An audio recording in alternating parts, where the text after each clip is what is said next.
Okay. Hello, everybody. We are going online with our friend Purujit. Purujit Prabhu is here with us to discuss a very interesting topic about reincarnation. Okay, so let's wait a little bit until our friend is connected. We're trying to see if it works. Yes, okay. This time, Hare Krishna, Hare Prabhu. Okay, you must accept the invitation. You must accept. Okay. Hey, Prabhu, at last. This is wonderful. Okay. So, everybody, we have Purujit Prabhu with us to discuss a very important topic, which is reincarnation. So, Prabhu, welcome to our first media stream video. I see that Makanchar and some other people is joining us. Hare Krishna. How are you? Wonderful. Nice to be here with you. Yeah, it's a long time we don't see each other, isn't it? So, Prabhu, let's start with this nice discussion about a topic that people don't like to talk, or they like to evade. They don't want to talk about it, which is actually, well, you're turning me upside down. Which actually is reincarnation. So, I was actually being asked from some people about it, and we've been discussing sometimes here in the tattoo studio about reincarnation. And we know that the monks, the Hare Krishna devotees, are people who are actually very aware of this situation. Let's call it a fact of nature, which is reincarnation. Many people believe in reincarnation. Many people doesn't believe in reincarnation. Many people think that there is a scientific explanation for it. Some others, they dismiss this important topic, or the facts that they might be involved. What do you think about reincarnation?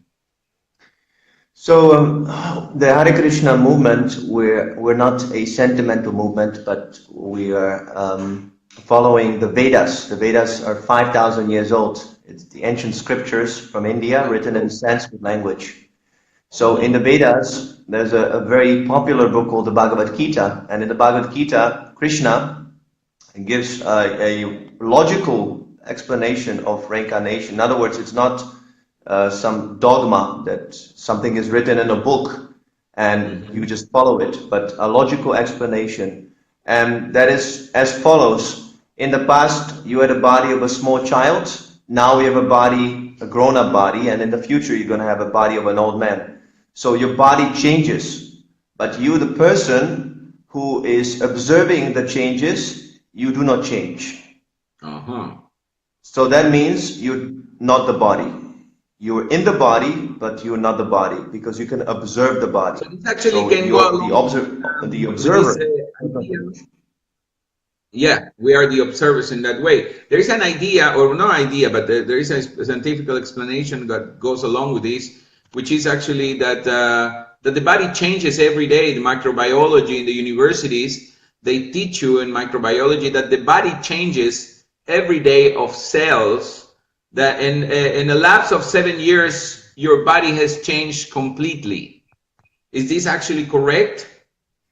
Yes, well, the word same, sometimes people say, no, it's the same body.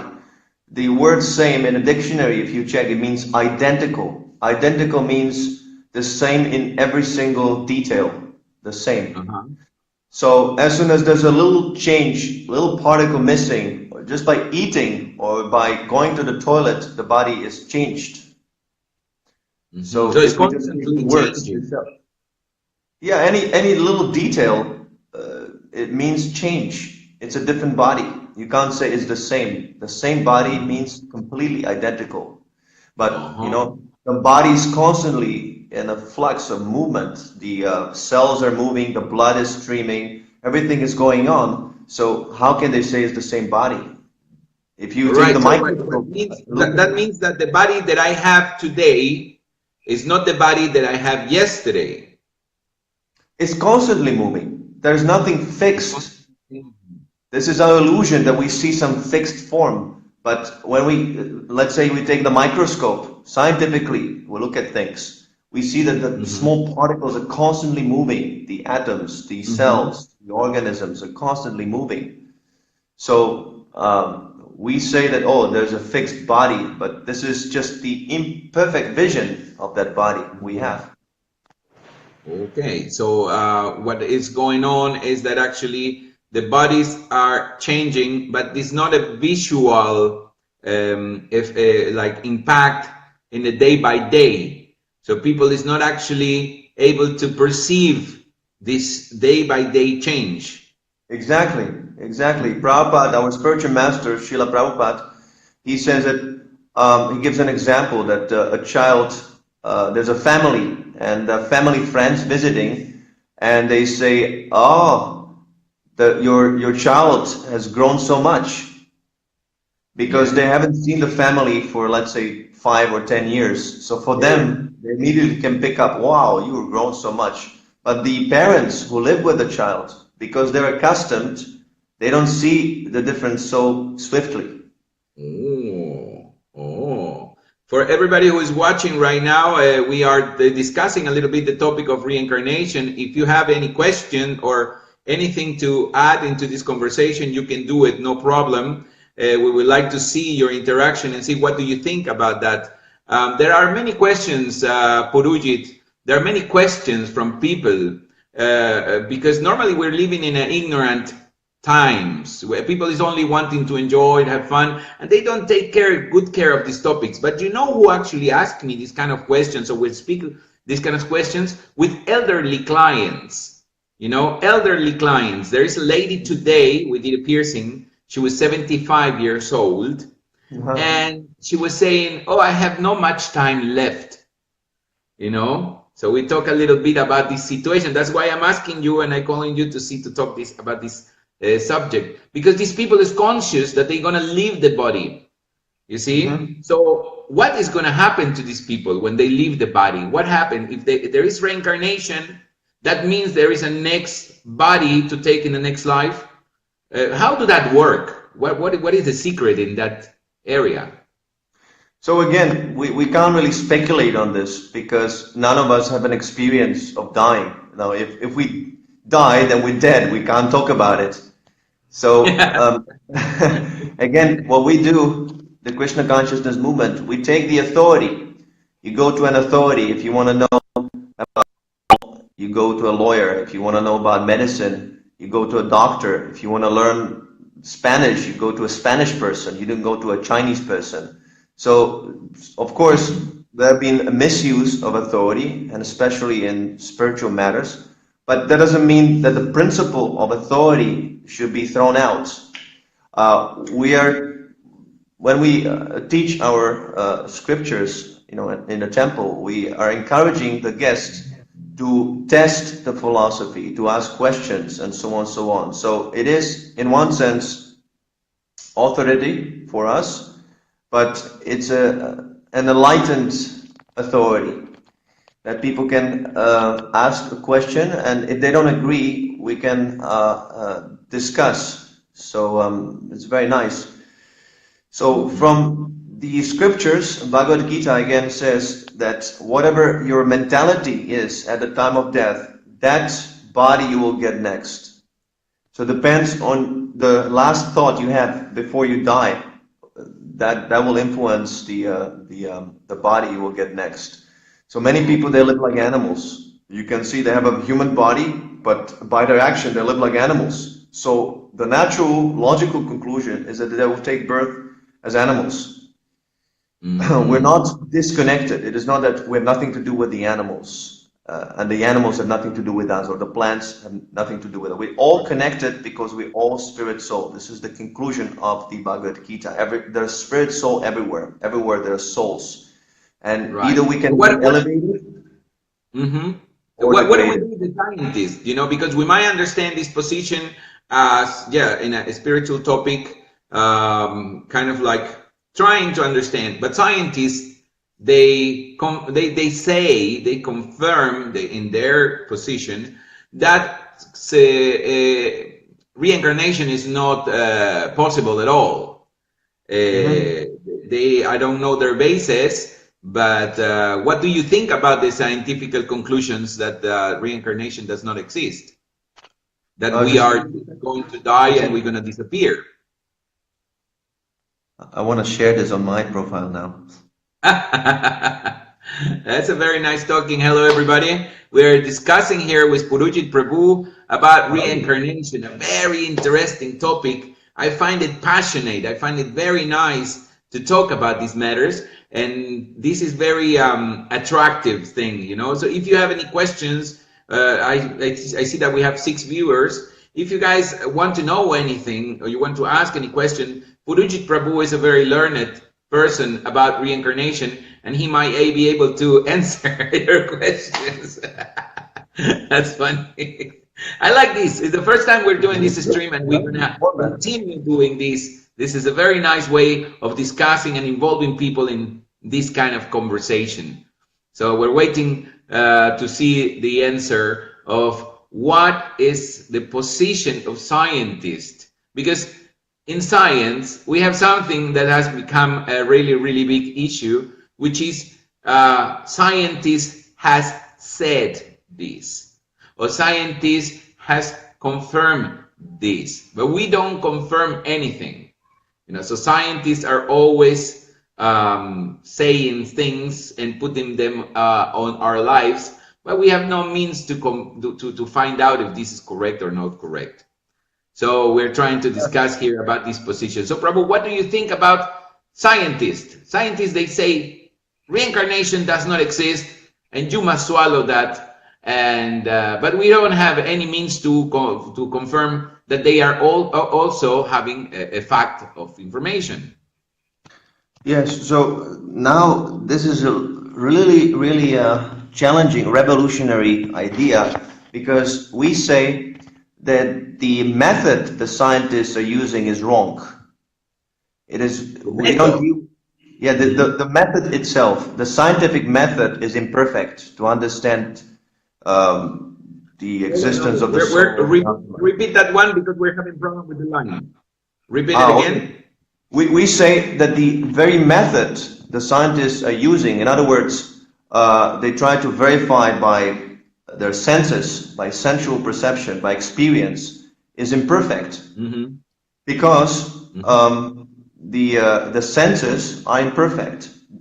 The scientists might construct a nice machine like a microscope or a telescope or different machines which are very sophisticated, and they make the perception better. But ultimately, it is the person, the scientist, who is looking through the microscope. So ultimately, it's the imperfect eye of the scientist, which is the ultimate, the ultimate testing device by which they want to understand these topics. So this very method is imperfect. It's just like a blind man is looking at the sun. You know, he's covering his eyes like this, and he's like, "Oh, I can't see the sun. Show me the sun. Show me better. Show me the sun better. Show me it, you know, with a torchlight. Show me it with a." You're actually saying that the body is also an imperfect machine. Yes, yes, and the scientists are perceiving reality in a very distorted way. That's why in the Vedic tradition there's a more sophisticated science, and it's called yoga. Yoga is a way how you can... Not these people doing exercise and putting in funny positions. That is just one aspect of yoga. Then exercise is also there, but the word yoga means to connect. We're connecting the soul with the absolute reality, or God. So how it is being done? We purify our sense perception, our experience. If the scientist, if his vision, if his perception is distorted, no matter how many machines he has, he will never see the spirit soul. But there is a more sophisticated science, is the science of yoga, purification, by which we can change our perception of reality. And people, for example, who have the psychedelic experience, those who have the drug, LSD and all that stuff. LSD and all these things, and they have seen that our perception or the consciousness is a very wonderful thing, that it is capable of unimaginable things. Actually, my daughter, she experienced some of these and mushroom and stuff, and she told me that she was seeing so many wonderful colors and some expansion of the mind that goes in a never-ending capacity. You know, many people say this is a hallucination created by the drug, but actually it's also an experience. Yes. So this can be done also through yoga. We can open our perception. We can improve our. Don't need mushrooms. You don't need mushrooms for that. No. The mushrooms. This is not the real thing. It is true. It is hallucination. But I was using it as an example that our consciousness is capable of amazing things which we have no idea. Just going to work, eating, sleeping, sex, fighting. You know, living in today's society, we're stuck Facebook and this and that. The consciousness is a tremendous tool to understand. That is the real science. That I actually change my perception of how I'm observing the phenomenon. So in other words, to be able to understand reincarnation and understand all the topics that goes around it, we have to improve our perception. Our capacity of perception to be able to analyze how the elements work in its total condition.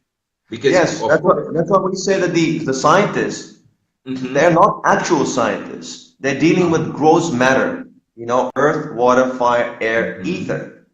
But the scientists are not dealing with the mind. They're not dealing with the intelligence. They're not dealing with the ego. Although you might say that psychology, they're touching up on these things a little bit, but it is also kind of speculation. You know, psychology. We have our friend Makantra Prabhu online. He was a psychologist before he became a devotee. It's mainly he still is now. He's a real psychologist. All right. It's sort of speculation. It is speculation. That's modern psychology is to quite an you know. Actually, all the science. He put a text. He says you expand your perception through Shastra also. Yes, but we're speaking of direct experience because that's what the scientists are saying. Well, we can't see God, that's why God doesn't exist. It's not scientific, it's a belief. We can't see the soul, therefore there is no reincarnation. Yeah, but we can see the soul, actually. It is. Yeah, that's actually the point, you know. How do you perceive the soul? Because everybody thinks, I have a soul, and it's there like a tool that you have. And when you die, your soul goes somewhere. But what about you? Yeah, you can't see the soul because you are the soul. See? Exactly. But it's kind of like you can't see your own eye. Right? You can't see your own eye. But the fact that you see means that you have an eye. You don't need a mirror to confirm that you have eyes in your head. Just the fact that you are seeing, you know that your eyes are there.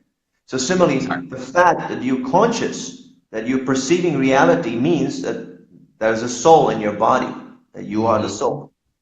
You can't see the soul, but the fact that you can perceive is the proof of the soul. So a few other questions, Prabhu. What are the circumstances in which one can reincarnate? Let's say a person dies, and what are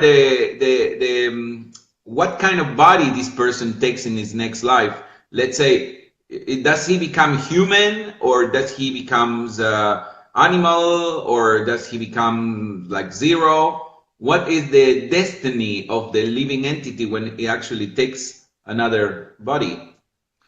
Well, that depends on his action during his life. That's why, you know, you have the law of karma. Everyone heard of karma before. So karma is not just some negative something, oh, it's your karma. It's also We can positive. use this for our next topic of talking. Yeah. Okay, continue, Yeah. Prabhu. Karma, from the Sanskrit language, the word karma means action. So action can be good or bad, whatever. We don't judge whether the action is good or bad. You perform action and there's a reaction for that action. So, as I said before, if you're not trying to elevate your consciousness, if you just let your senses to rule over you, and you just basically live like an animal, then you degrade to the animal Because species. that is the custom. I mean, you take the body of what is your conscious at the moment of death. Yes, we're creating our future body by our consciousness. Whatever you're absorbed in, that will create another body. So most of the people are going to take animal bodies. Actually, yes. Yes. Yeah, Yes, it's actually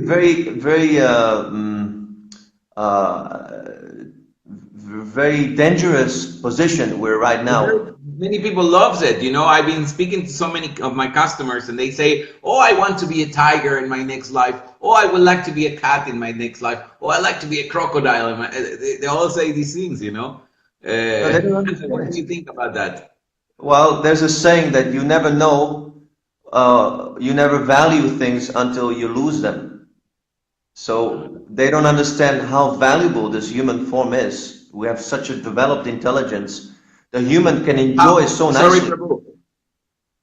We had a little cutoff, and you say people don't know how valuable. That's what you Yeah, said. how valuable the human form is. We have Okay. very elevated intelligence. We have a very high platform of enjoyment. We can enjoy very in a sophisticated way. See, the animals, they enjoy, on the street. They just have sex life on the street. We have culture, we have music, we have so many things. We enjoy nicely. Variety is mother of enjoyment. So the man, he creates many varieties of enjoyment. Right. So if we degrade to the animal species, this is very unfortunate. We're losing a great chance. What about ghosts? You know, many people say that when you die, you become a ghost. You know, Yeah. many people say, yeah, my father went to heaven, or my mother went to heaven, or my father is taking care of me, and sometimes he appears by my side in my bed. Stuff like this, you know, people talks a lot about these kind of things. What is this? What relationship has this to reincarnation? So again, we can speculate. People speculate on things. I mean, how can they tell that there's a ghost or what? How do they know things like this? Where's the Well, evidence? I've been having experiences with ghosts. I have to admit. You know, I had with my childhood and my younghood, I had a lot of different weird experiences. Actually, this is a topic also that we can touch later on. But yeah, I mean, sometimes you got these kind of experiences. Like let's say one day I was sleeping in my bed in Malaga Center long time ago. That was like 10 years ago, and my grandmother, she passed away, and I had the perception that she was sitting in my bed. You see, and I didn't know yet. So the same very day, my aunt, she called me and she told me that our grandmother had died. I interpreted this like, okay, she has come to say goodbye in a certain way, but why me? You know, I don't know. I had these little experiences, and many other people, they had experiences. Let's say once in a place in Cusco, in Peru, we heard voices in the bottom of the house that we were staying with the whole band, and we were hearing these voices, and everybody was freaking out really badly. There was nothing down there. So there are certain experiences, you know, and how do we deal with that? What can we think about that?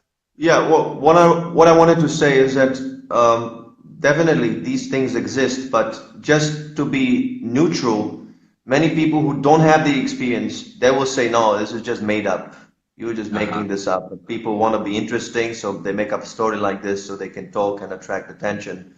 So there must be some way how we can speak authoritatively so everyone can identify with this.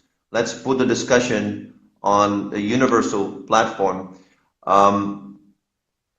We're taking the information from the Vedas. So Of course, this can also be challenged. Well, who wrote these books and but it's some sort of evidence beyond just experience. You know, my experience, as I said before, is imperfect.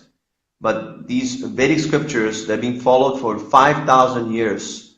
So you can simply think about it, that what lasts 5,000 years? It must have a value. If it lasted for 5,000 years, it must have some sort of a value. So we're asking people, please kindly just pay attention, just open your mind and hear it out. Hear out this message, and then you make your judgment. Don't judge before you actually hear what is it about. The same scientists that sometimes deny, they are actually, you know, taking this knowledge. Let's say the NASA has been proven that they are investigating the Vedas for their purposes, you know, so for their flying spaceship projects. There is others, scientists like Nikola Tesla or Albert Einstein, that they've been studying the Vedas also to figure it out, things like about the relativity controversy, this topic, very strong topic about relativity and stuff like that, you know. So actually also scientists are very inclined to check out the Vedas, you know. Yes, there's something in the Vedas people should study. They should, just like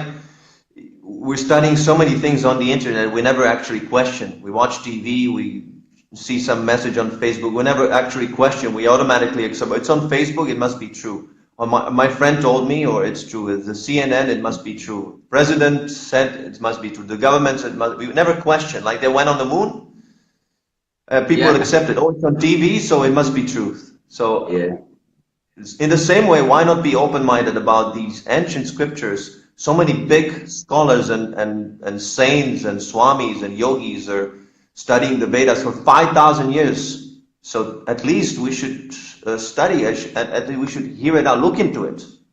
So the Vedas say that the ghosts, basically, these are people who either committed suicide or died by some accidental death. And the ghost is basically our subtle body.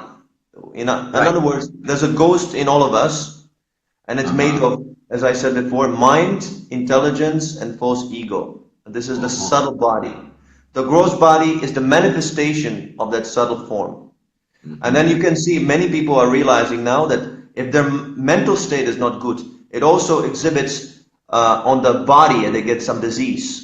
The modern medicine, the action on the body, alternative medicine. Yeah, they realize they see the link between our mental state and the physical health. So when a person dies by accidental death or he commits suicide, he remains in that subtle body and he doesn't get the gross body. This is sort of like a punishment, and he remains in that gross body for some time before he gets the next gross body.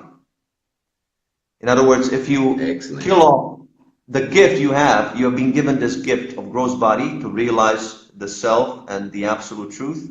If you kill it off, then you have to wait before you get another one. Okay. You can't just, I don't like this body, I'm gonna kill it. Get me another one, like a Facebook friend or something. What was that? Say it again. It doesn't work like that. And I'm just gonna kill this body and I'm gonna get the next one, better one. Oh, I don't like this body, so I'm gonna kill it and give me another one. It doesn't work like that. It doesn't work like a supermarket or a Facebook, or you become a ghost and you have to suffer, because the body you have right now is perfect. It's exactly what you need. It's meant to assist you. You just have to realize it. Okay, Prabhu. So I want to just say to the people who's been watching that these kind of topics we're going to start taking every week, every certain 1 or 2 weeks, talking about these important elements that might create a little discussion on the matter, so we can have a better understanding. Thank you, Purujit Prabhu, for this little interview, and we hope that we can do it more often. Everybody is welcome to inquire on Purujit Prabhu or on us about these topics, and let's have fun and enjoy these kind of discussions. Thank you very much, Purujit Prabhu. We have many articles on this topic on our website. www.inbliss.org. Perfect. www.inbliss.org. inbliss.org, right? O-R-G. Perfect, Puruji Prabhu. We see us anytime, and you don't remember to come by the studio and visit. Okay? Hare Krishna. We see us. Ciao. Bye-bye. Take care.